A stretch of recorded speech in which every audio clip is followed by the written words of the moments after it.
Boom, boom. Hello there. Hello, hello. Welcome, everyone. Hello, hello. Letting everyone in, and we are recording. Nice to see everyone. I hope everyone is doing great. It's lovely to see some of your faces again. And if you haven't joined any of the previous sessions yet, welcome to the Career Bootcamp. We're really happy to have you here. So this week we are on session number 3. So far this week, we've had a session all around storytelling. Yesterday, we dove into CV writing, and today we have a really interesting session all around LinkedIn. So today, our speaker is Sonia Ziros. So Sonia previously worked as a recruiter, which is where I had the pleasure of meeting her as we worked together as colleagues. So I am particularly excited about this session today. So following this, she stepped out into her own path and transitioned into a career coach and advisor.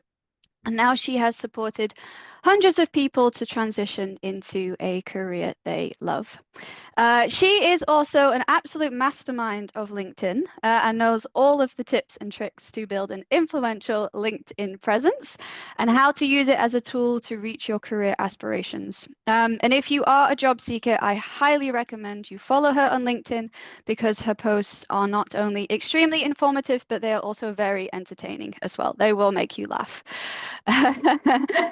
And today she is going to share some of her LinkedIn knowledge with us. So really focusing on using LinkedIn to support your transition, either into learning and development or within learning and development. So yeah, I'm really excited about this session today and super happy to introduce Sonia. So take it away.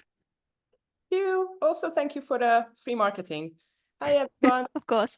Love to be here. Thanks so much for joining. So you've learned how to tell your story in the previous workshops. You've learned how to craft a good CV. And now it's time to put everything that you've learned into your LinkedIn profile and make it fabulous. So also bear with me because I'm working with multiple screens. But say hi in the chat. If you've got any questions, also pop it in the chat. Our moderators, Judith and Grace, will pick them up. And I will answer them throughout the session as well. And obviously, I'm not the only source of knowledge. So we can all learn from one another. So feel free also to answer each other's questions in the chat if you feel like you already have the answer. Okay, let's kick off with a question.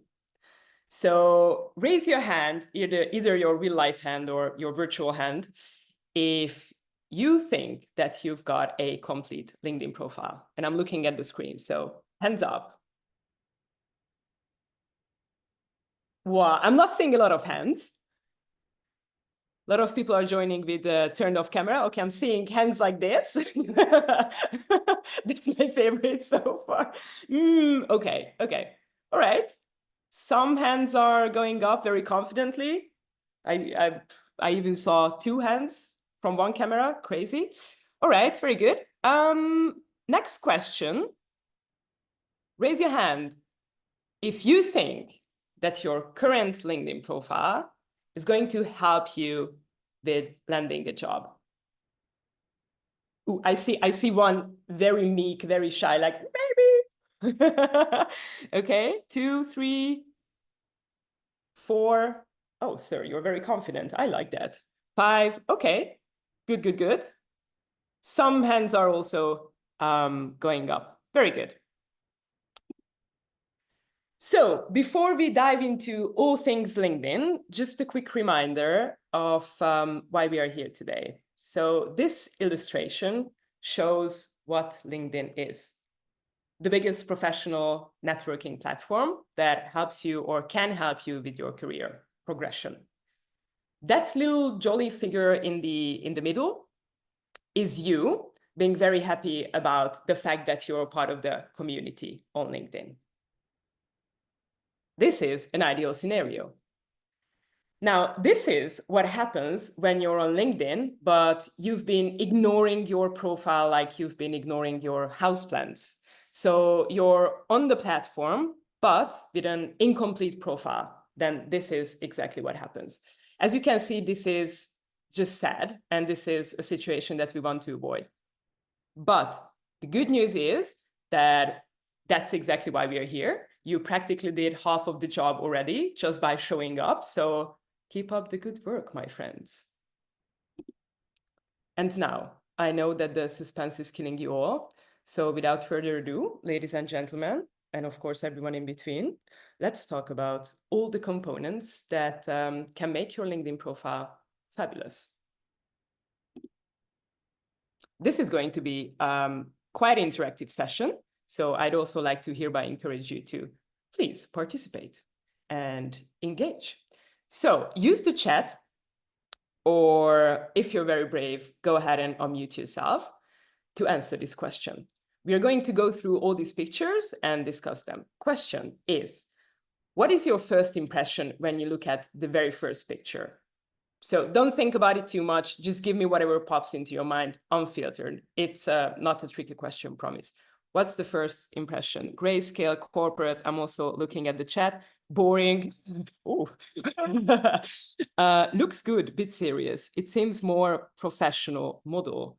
Face visible, clearly good, professional model, not active. Oh, interesting. Okay. Serious but generic. Swipe right. Was it a Tinder or dating app analogy? I'm not sure. Anyway, confident doesn't really stand out, young and overconfident. Ooh, I love that. You're being very active in the chat, so thanks for that. Not very professional. Interesting. Okay. Okay, so quite let's say a wide range of answers, or variety of answers. So when I do this workshop in person, and when I ask this question from the audience, what usually happens is that I see that the people's eyes, they inevitably and automatically jump away from the first picture to the second and the third. And the reason for that is that we are visual beings, like we humans, we are visual beings. So we are wired in a way that we seek and we want visual stimuli. Now, obviously, as some of you have already mentioned in the chat, it's a little bit boring, especially if you compare it to the second and the third picture, because they are very colorful, especially the second one that's got this poppy vivid color. So black and white filter and black and white profile pictures on LinkedIn, they were a thing back in 2017, but it obviously puts a distance between the viewer or the profile visitor and the person on the photo. And we don't want that distance. It's just not necessary.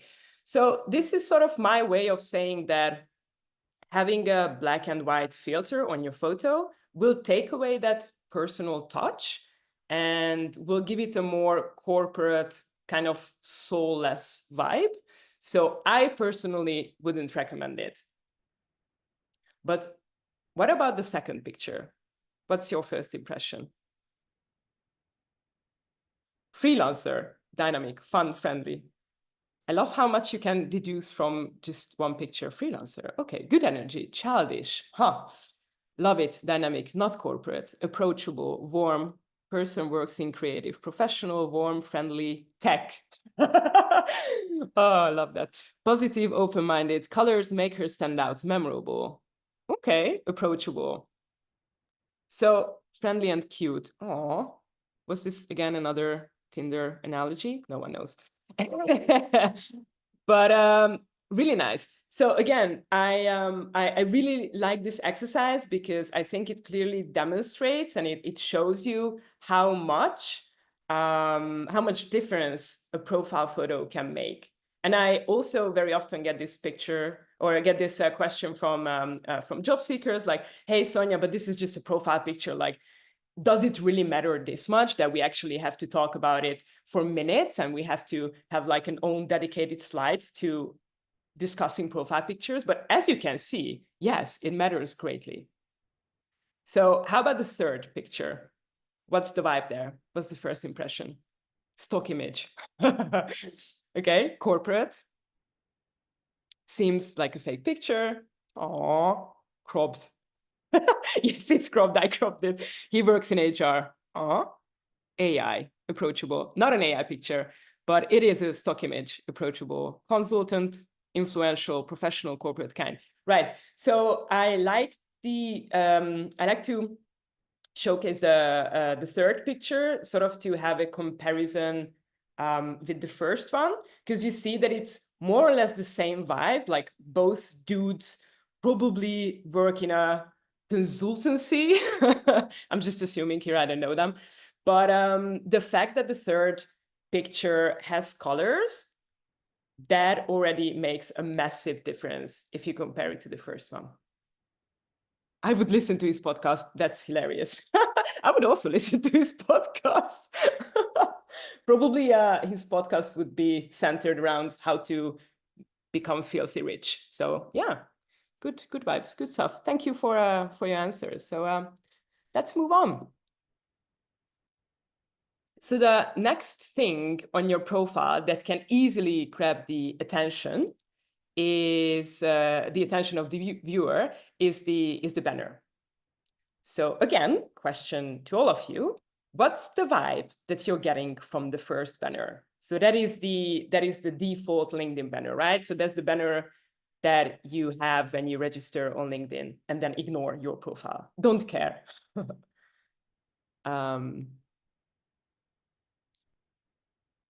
Not bothered, blank, doesn't tell us much, not active on LinkedIn, void. Yep, basic, doesn't care, not passionate. Yeah. Lazy, profile updated from mobile.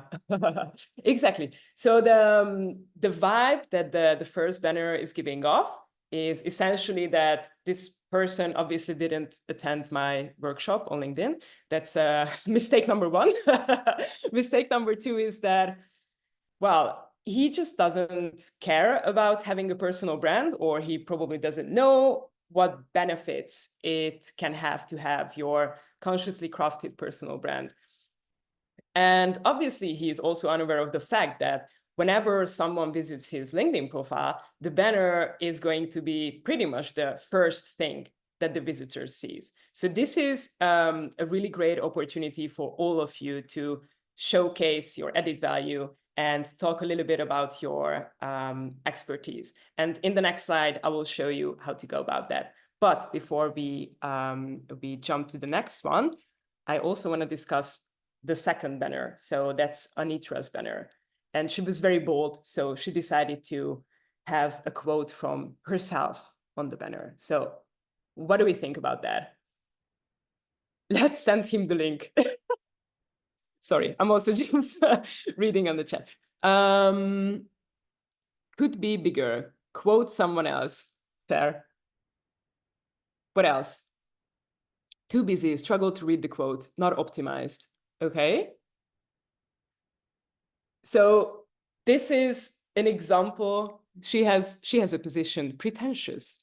The colors look very similar to the standard banner. Exactly, very good. I do like her confidence though. I also like her confidence. Please give us half your confidence, Anitra. Anyway, this is a good example because it shows you that putting very little effort, time, and energy into making your own banner is already a lot better than just having the default LinkedIn banner. But we can do better. And I'll show you how. Would you look at that? Thanks so much, Gracie, for letting me borrow your face. So these are the things you can do with your banner too. How cool is this? I appreciate that not everyone is into the poppy, bold, vivid colors. So I brought two examples for you. The first one is a little more toned down, simple visually, but also if you look at the content. So if you're someone who doesn't want to necessarily showcase your personal branding statement, That's something that you can see in the second banner. Then what you can do is you can say, I'm an aspiring learning and development specialist. And what you can also do is you can highlight keywords that obviously tie into the field, such as team development, workplace learning, onboarding. And some of you might have the question now, okay, but wouldn't I be lying on my LinkedIn profile then? No, not at all. Like, you're not saying that you're a learning and development advisor or specialist. You're saying that you're an aspiring learning and development specialist. And obviously, the keywords that are showcased on your banner, those are topics that you're genuinely passionate about. So this is definitely a way to go. And then the second one is a bit more cheeky, a bit more bold. It gives off a different vibe, also because of the content. So you see that that is a personal branding statement that I was referring to previously. So I wanted to use the black and white photo from the previous slide to show it to you in a context and to show what difference it can make to have a bit of color. Yeah.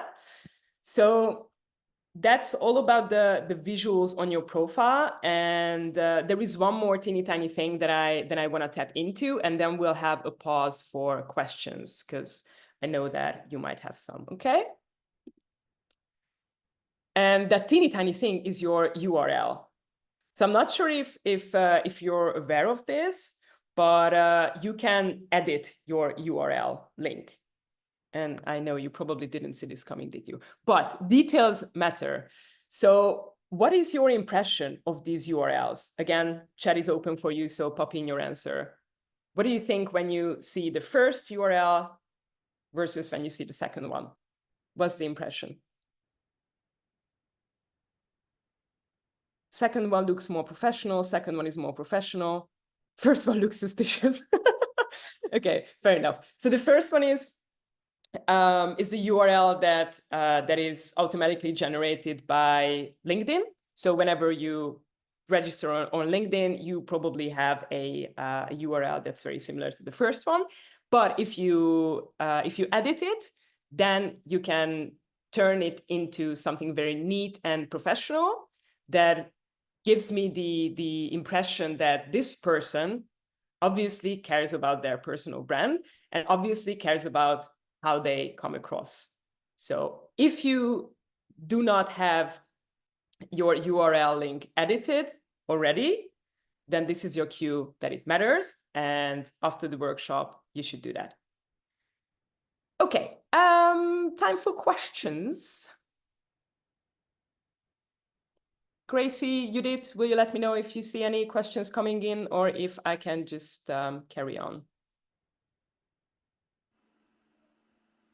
I see one. Where it is the best to edit your banner? Oh, Canva, my friends. So I'm just gonna pop it in the chat.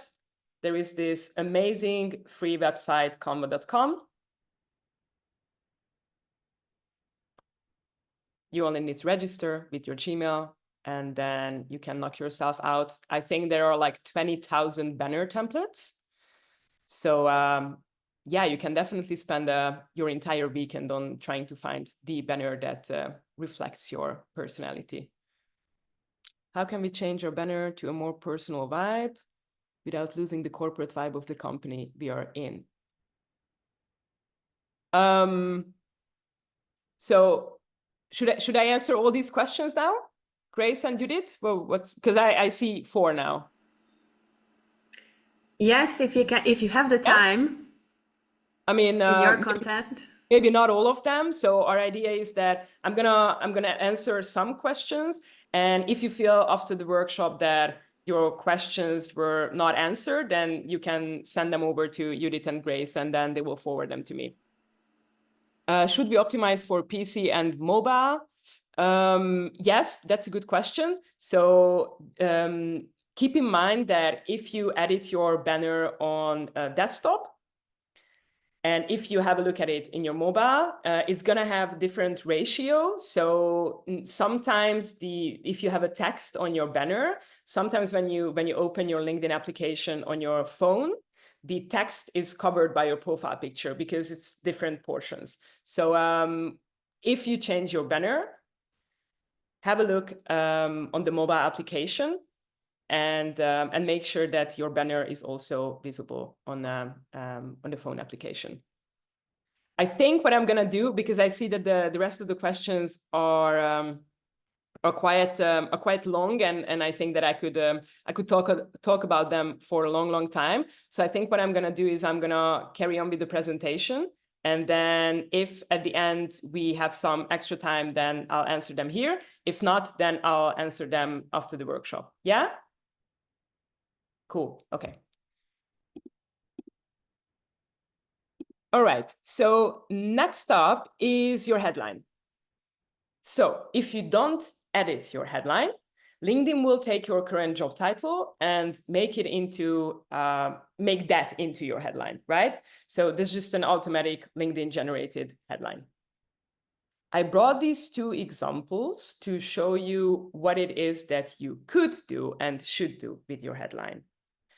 I know that you're thinking now, sure, but both Melissa and Yuri are already working in L&D. So what is it that I can say in my headline with zero experience in L&D? Quick disclaimer. If you browse around in LinkedIn, you will see that all L&D professionals have transitioned into L&D from another field. Like literally, in the previous days, I spent hours and hours browsing L&D professionals. And honestly, like at least 98% of the people who currently work in L&D did not start their career in L&D. Like I've come across one profile where the person was currently in an L&D associate position, and they actually studied something HR related, and then they started their career in L&D as well. But that's super rare. So this was sort of my way to discourage you or to encourage you, and make sure that you're not discouraged whenever you see a headline or LinkedIn profile of a person who's already in L&D. And back to your headline. I always suggest to job seekers to dress the part. So just because you're not in L&D yet, it doesn't mean that you cannot craft your headline around your aspiration of wanting to go into it, right? So that's the same thing I say to university students. If you have recent graduate or master's student in your headline, you are not going to appear in the search results. So if you have your current job title in your headline, how are recruiters supposed to know that you want to go into L&D? So let's have a looky at some examples. Now, this is a headline that you could have already from today onwards on LinkedIn. Aspiring L&D specialist, training, onboarding, and employee development. You're not saying anything that's not true. Another one. Transitioning to learning and development, passionate about workplace, learning and engagement. Another one. L&D associate, crafting engaging learning content to drive team development. So we'll see later on that just because you're currently in recruitment, marketing, customer support, sales, or any of the other fields, it doesn't mean that you cannot already do learning and development related stuff, such as crafting engaging learning content. And if you want to have your current job title in the headline too, that's also totally fine. So I know that some of you are full-time job seekers, but some of you are currently employed and are looking to transition into L&D. So I know that sometimes you have that sort of restriction that you don't want your employer to know necessarily that you're looking to leave the company. So if that's the feeling that you have, then feel free, of course, to have your current job title in the headline. These are options to give you inspiration, to show you what's possible and what to pay attention to. But at the end of the day, what you feel comfortable with will decide what your LinkedIn profile looks like. Yeah? All right. And just to emphasize, keywords are important. Like keywords are essential. Keywords such as L&D, learning and development, any of the other versions of the field or the position that you want to go into, that should be included in your headline if you want to appear in search results. So maybe you're currently a copywriter and you're looking to transition into L&D. So probably your headline should look like copywriter, aspiring L&D associate, and then maybe a personal branding statement or highlighting a few keywords like we saw in the previous examples. Okay, now again, question time, and I'm gonna try to do better than the previous time and actually answer some.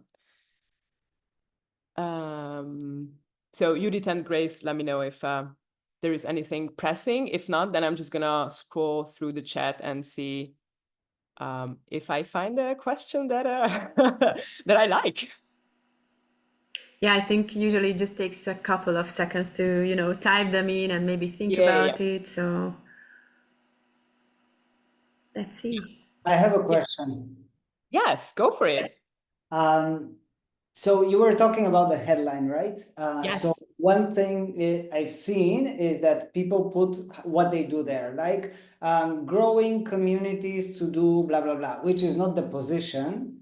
And I'm wondering, how are you going to appear on the searches? Is it appearing based on the job descriptions that you have, or on the jobs that you have done, or is it through the headline? No, because there is people who put their roles and other people who put like specific captions of how they can support people in, and then the call to action is book an appointment with me, for example. Yeah, so the people who do not have an actual title in their headline, they're most likely freelancers or entrepreneurs. So what you mentioned, I don't see your name. So what you mentioned, GP, is that is that say again? Geology. Okay. So what you mentioned is that that call to action, and this is how I can help people. If you see any of those headlines, they probably belong to an entrepreneur or freelancer. What I recommend to job seekers is to definitely have a job title in the headline. And then next to that, you can still have a personal branding statement. So exactly what we saw on the examples here. So this is a combination.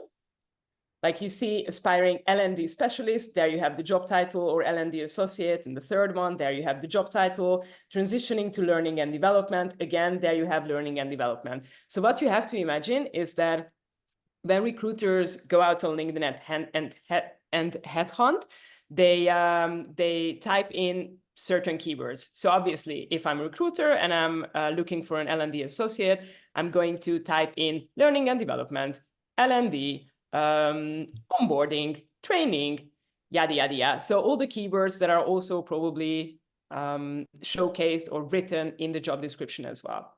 Mm-hmm. Does it answer your question? Yes, perfect. Thank you. Cool, pleasure. I saw a hand going up. Rafa. Yeah, I was about to ask if we could unmute ourselves, and I'm glad GP did.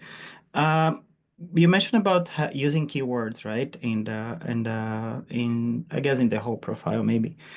Is it how can I say, a key point for those automated systems like the recruitment? You guys mentioned the word yesterday, like I guess ATS? AI will take, yeah, AT something. Yeah, applicant tracking system. Is Exactly. Yeah, and I guess like like AI is gonna take over more and more this first screening part, right? So how we can be yeah, ahead of time, especially like to with the AI, because the AI is just a logic, right? If it's a person, I think they would be able to still you know, find other interesting things on the profile. Does it make sense what I'm asking? If those keywords are also more important for those initial triage that a recruiter or a headhunter or AI is gonna look into?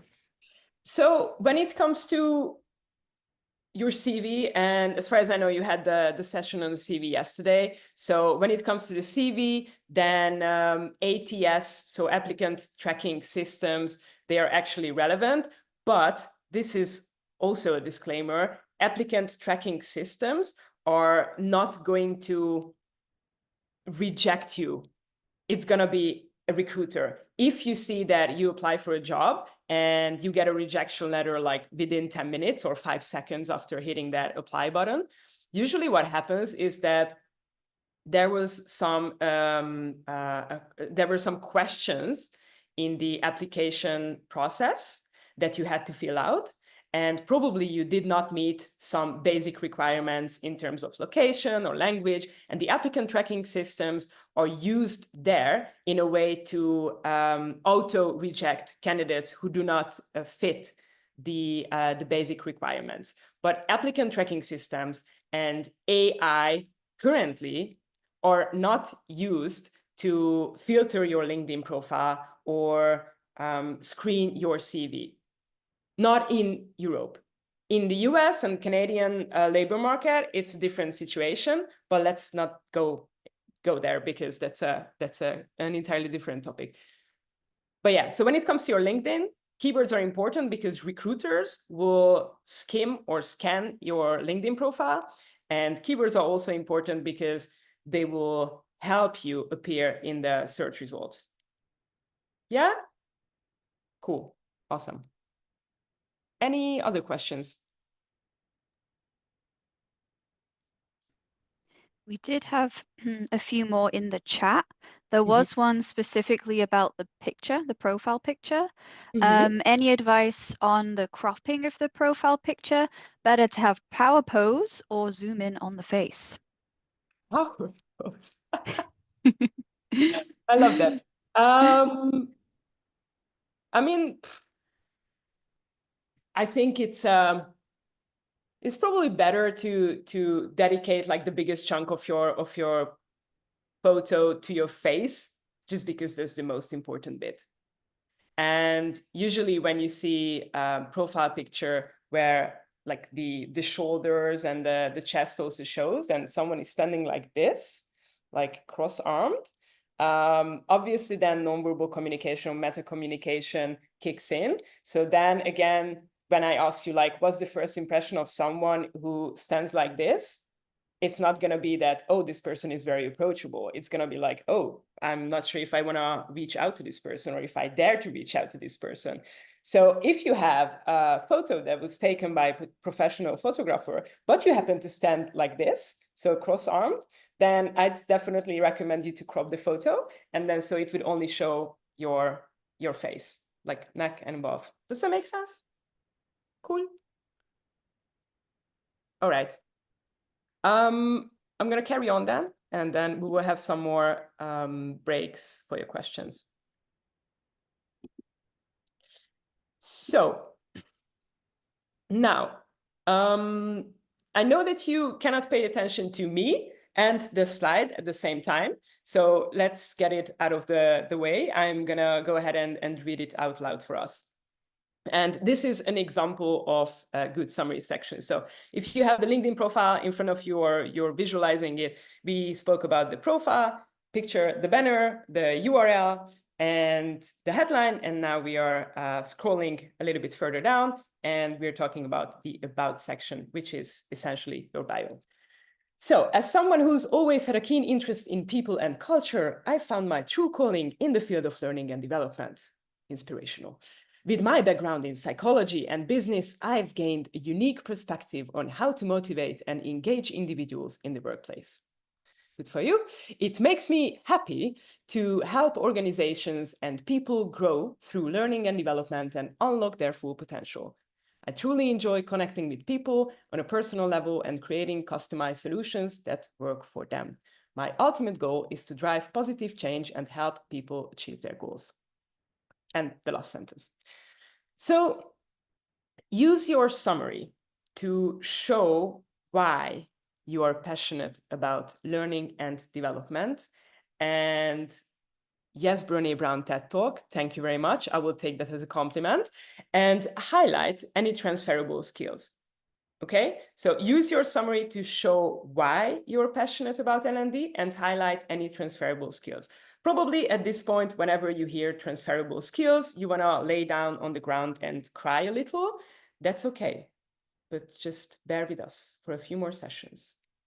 So this is an example of an about section or about me section of someone who's already in L&D.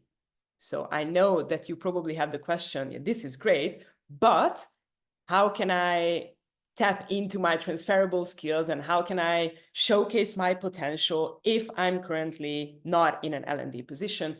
We will have a look at that in a second. But again, if you look at the About Me section, or if you're about to write your About Me section, what you want to keep in mind is, for you as someone who's switching careers, the most important bit or component is going to be your why. So your motivation for transitioning into L&D. And discuss your background, emphasize your motivation for transitioning, and mention any relevant experience.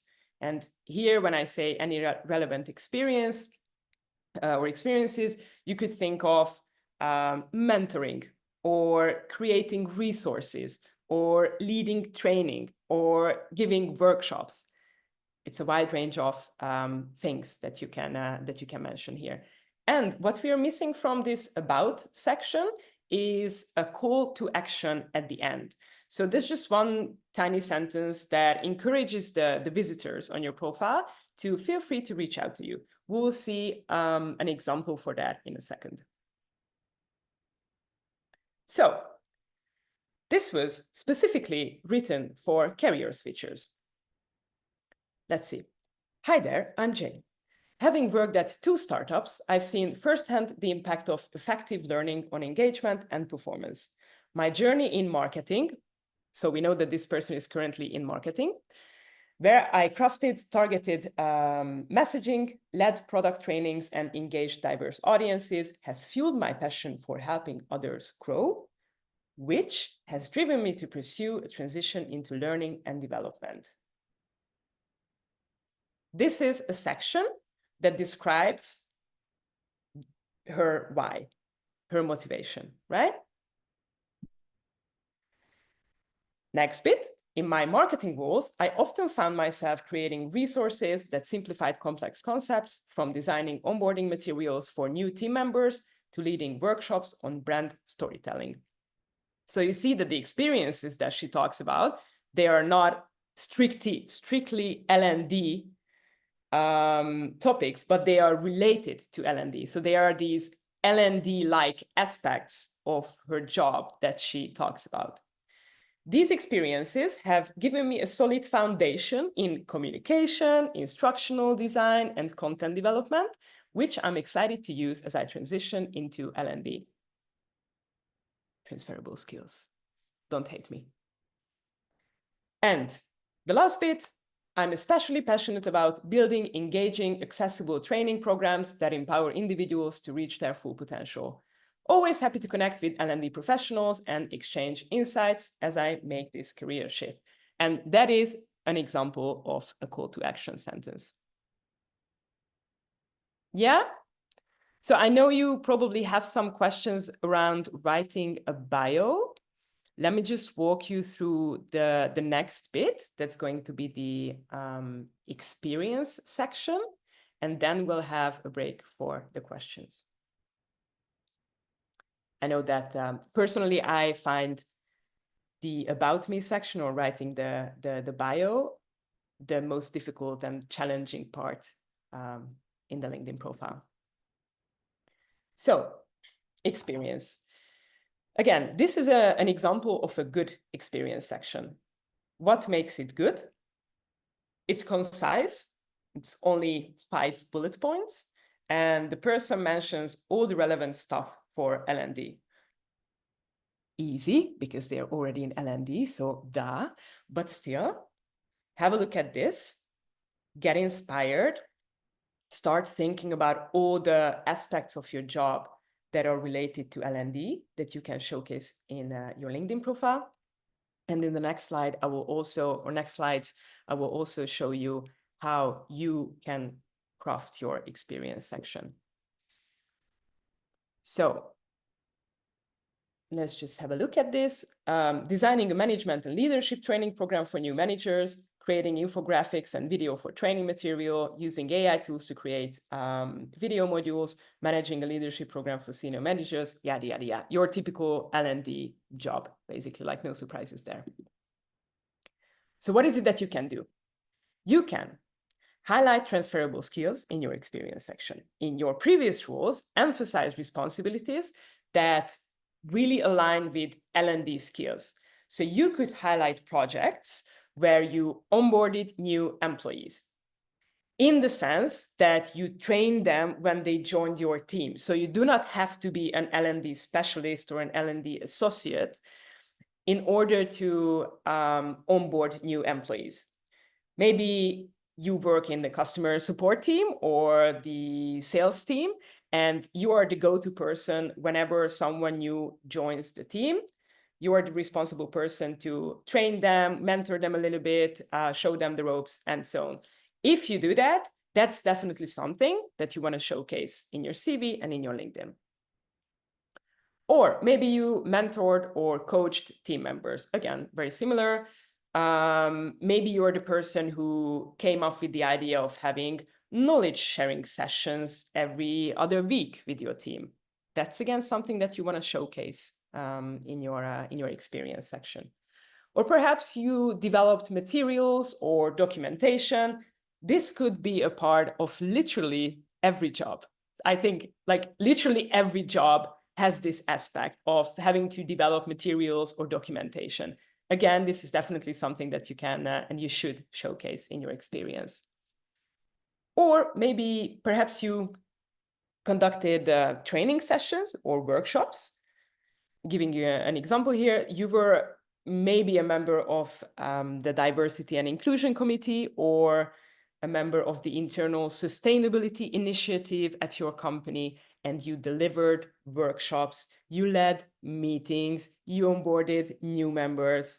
Voila, again, that's something that you want to have in your experience. Furthermore, you can also highlight the, as I mentioned previously, the L&D-like aspects of your work.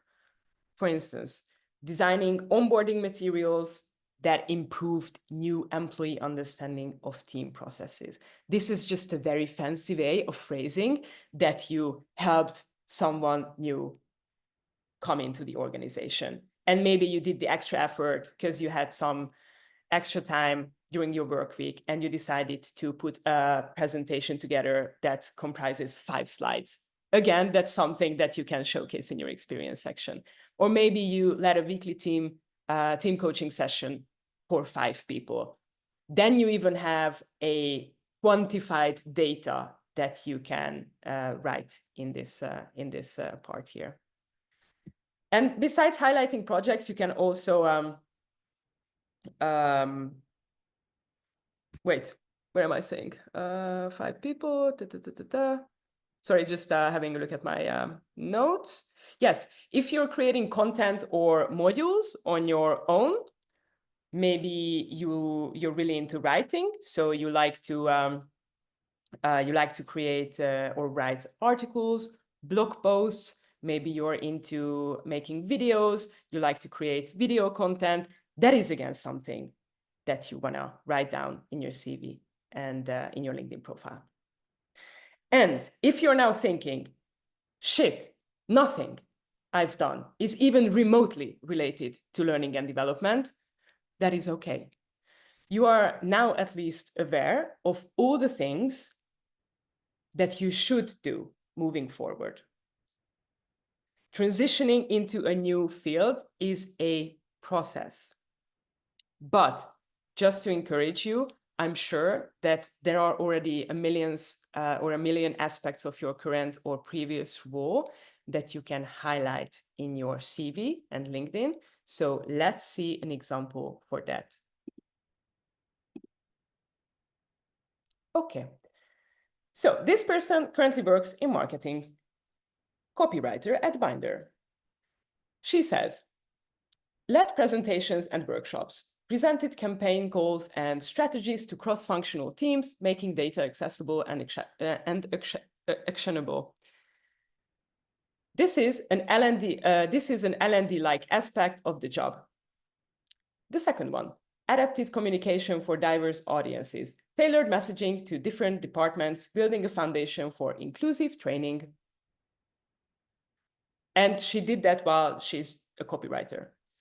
Key achievements, if you want to highlight a key achievement, that's something that recruiters really like. You could say something like, developed an onboarding guide for new hires in the marketing team. Voila. Okay, maybe now is the time to have the questions.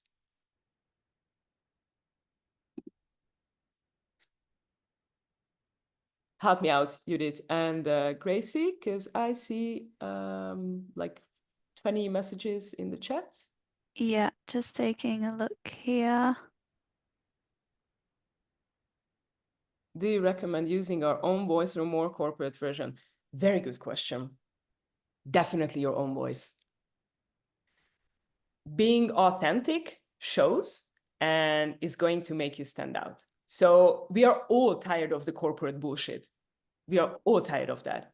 We don't want it. We go on LinkedIn and we see the corporate yada yada yada on our newsfeed, and we are like, no, come on. We want to see the human being behind the LinkedIn profile. So definitely hit your own voice. How important is actively posting on? I'm just picking up on questions that I see now. How important is actively posting on LinkedIn? What is a good way to get started with that for introverts? Ooh, exciting. Okay, so sadly, we will not have time to also go into visibility. So this session is dedicated to making sure that you fix up your profile. If someone is actually interested in gaining traction or gaining visibility by posting and creating content, please reach out to me on LinkedIn, and I'm always happy to have a chat about that specific topic.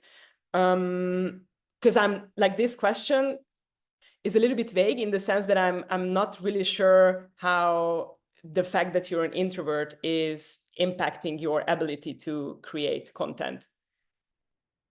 So yeah, it's a huge topic, and I'm happy to help to whoever wants to be more active on LinkedIn.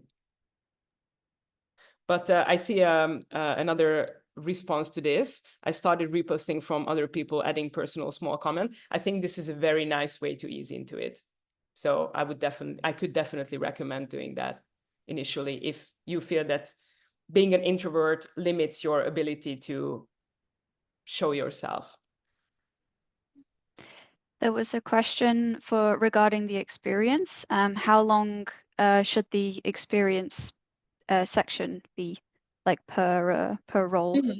So I think keeping it to maybe 5, 6 bullet points tops, like 6. I wouldn't go over 6 because it's not it's not a job description, right? Like you don't want to copy paste the job description of your position. 5, 6 bullet points should be plenty and should give you more than enough opportunity and space for you to describe what your expertise is and what your skills are and what your added value is to the company. And if you want, you can definitely have one brief sentence before the bullet points to explain what your role is about. I usually recommend this to people who have a job title that is not very clear or quite misleading. But in most cases, if someone is an L&D associate, then it's normally very straightforward. But you can also do that.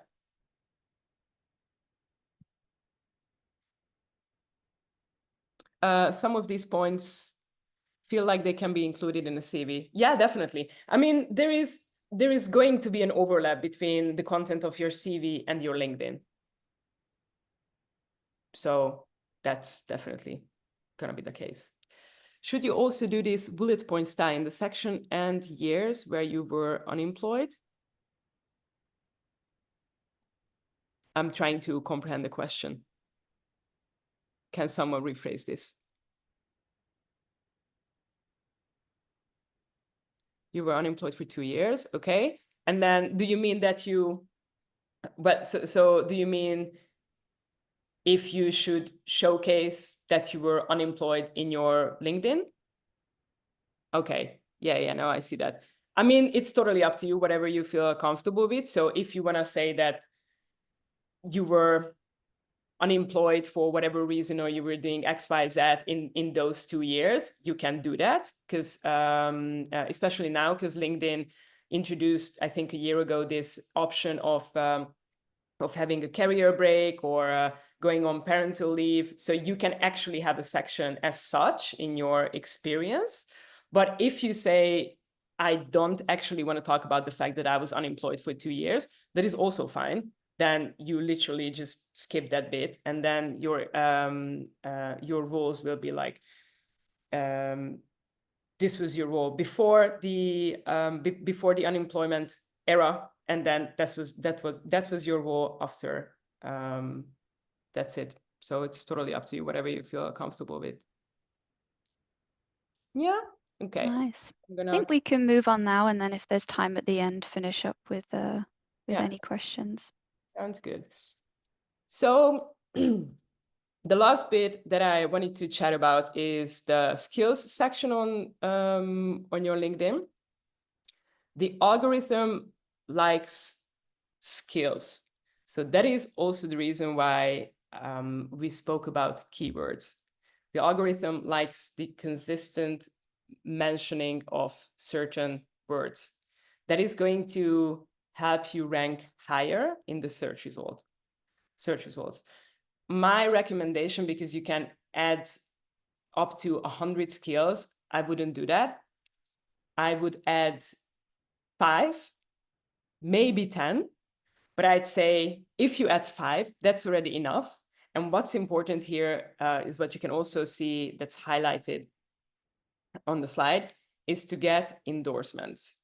So you can use this community.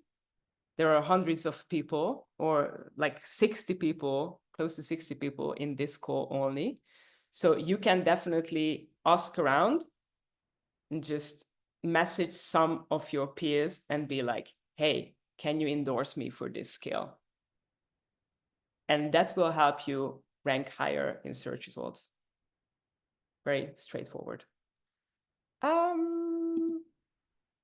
I have homework for you. So there is a Miro board that's shared with you all. Thank you, Judith. And one of the many homework that you will receive from me is to share your LinkedIn profile there and connect with each other. This is the easy bit. And then this is the more challenging bit. Write a new headline. Write a new bio.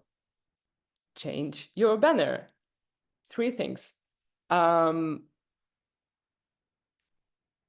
There is also a guide I wrote on how to create a killer LinkedIn profile. This is a free downloadable guide that you can all access. It's going to be on the Miro board, and I will also show you in a second how you can access it from another channel. Because I know that this was a lot of information, so you probably all feel a little bit like, I have no idea where to start, how to start, and I feel like I'm going to forget everything Sonia said in this workshop. That's okay. That is exactly why I wrote the guide. So I will walk you through every section of the LinkedIn, and everything is written there step by step. And there are also templates there that you can use. And again, use the community. Ask for feedback from your peers. if you have changed your headline, if you have changed your bio, if you have changed your banner, message your peers and ask for their opinion, because that's the best way to go about it. That's my profile. I think Gracie already shared it in the chat. So if you go onto my profile and you scroll down to the featured section, then you will see three links. And the first one is where you can find the downloadable guides. But it's also going to be on the Miro board. And since you're already going to be on my LinkedIn profile, connect with me, say hi, and then questions.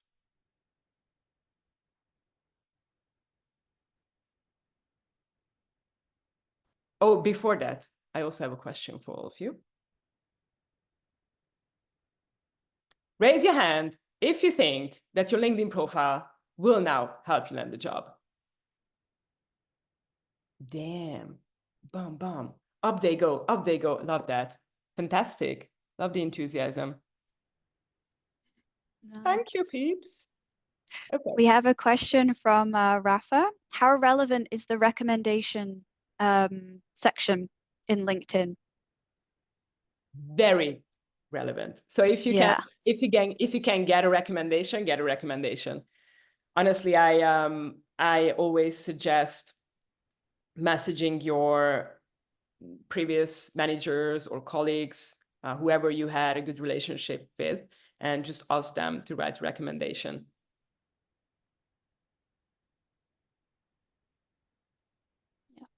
Yeah. Best way to share a LinkedIn profile, Victoria. You mean on the CV? If that's what you mean, then literally just have the URL link on the CV. If you mean something else, then please elaborate. About connecting on LinkedIn, is it better to have a big network I mostly don't know, or have an authentic network I really know and have actually met? I'd say it's totally fine to have a bigger network. That's the idea behind the platform. So it's not Facebook. I think initially the idea behind Facebook was to connect with the people that you actually know. LinkedIn is a platform that gives you the opportunity and allows you to connect with people that you do not know yet, but you want to get to know them. So yeah. How do we edit our LinkedIn URL? That is a good question. That's also going to be included in the guide that you will have access to in a second. Where in the Miro board should we? Okay, cool. That's already answered. Anything else? Are there any questions perhaps regarding the previous sections or slides that I left unanswered? 2 hands are up. Okay. Alison, I'm not sure if you're Hi, yes, I am. yeah, okay, cool.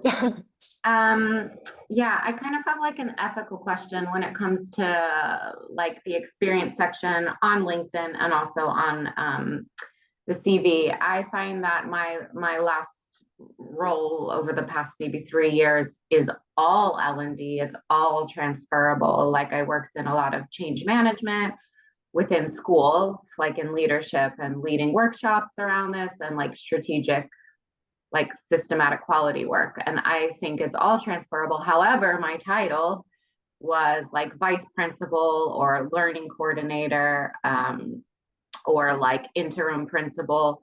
Is it ethical to change my title or not? What is your opinion on this? Oh, I would definitely be okay with it. I get this question quite often, not only from career switchers, but also just from job seekers who are on the same track. So as in they've worked in recruitment and they want to work in recruitment, but maybe there was a position they had 2 years back that was not necessarily related to recruitment. And they asked me like, is it okay if I just like ditch that? Or if I change the title? Yeah, why not? I mean, who's going to know? And at the end of the day, it matters a lot because the job titles are what's going to grab the recruiter's attention. So I think it can yield a lot of benefits if you change the title. But I mean, you mentioned learning coordinator. I think that's already a title that you can just go ahead and use, because that's very, that resonates very much with learning and development already. Okay, thank you so much. No worries. Lily? And I'm not sure if Lily, your hand is raised, or it's because Okay, no. Previously, yeah, I think maybe Yeah, it stayed that was there. from the exercise. Sorry. Yeah. Yeah, it Okay, was okay. Awesome. All right. So looking at the time, yes, thank you so much. It was super fun, Sonia, and I'm going to pronounce your name because I'm also Hungarian. Actually, Sonia's name is Sonia Zsíros. Just to know, there are a lot of Hungarian famous people whose name is super difficult to pronounce it. For example, Saint, how is he called? Csikszentmihalyi, yeah, from the Flow Theory. Okay. Anyways, I don't want to confuse you. So there is the Miro board in the chat. Please visit it later. There is going to be the recording added. There are going to be the sources there. Next week, we are going to continue and we will take this to networking and interviewing skills.